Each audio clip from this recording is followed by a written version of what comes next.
Sinelang ito ay rated SPG. Striktong patnubay at gabay ng magulang ang kailangan. Maaaring may masiselang tema, lengguwahe, karahasan, sexual, horror o droga na hindi angkop sa mga bata.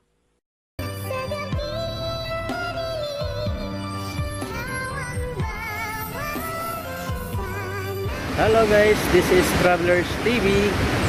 Ngayon guys, itong Aliwagwag Falls, nandito ako ngayon sa Aliwagwag Falls. Itong Aliwagwag Falls na to ay nakikita ko lang to sa Facebook noon.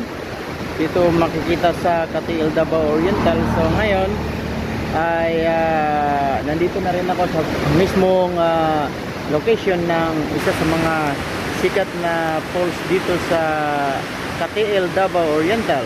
So ito, napakaganda na background o napakaganda na sapa kung tinatawag na Aliwagwag Falls. Kailan tayo pwedeng makapasok doon sa itaas dahil bawal nga siya makapasok doon.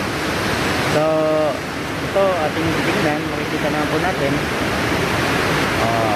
Diba ang ganda. So ito, dati nakikita ko lang sa Facebook. Talagang nung una ko siya nakikita, napahanga talaga ako na mayroon palang ganun na klaseng falls dyan sa Katiil na napakaganda at talagang tourist spot talaga siya.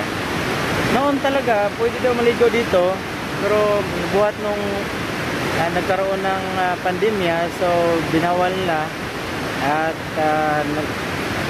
nasisira din yung mga ibang establishmento nila dito ngayon. Pero ngayon parang ibabalik na rin daw nila. Kaya guys, kung gusto niyo puntahan ang lugar na ito ay pwede ka po kayong pumunta dito sa Katiil, Davao Oriental. Bye! Salamat sa inyong lahat. This is Travelers TV. Nag-uulat sa inyo.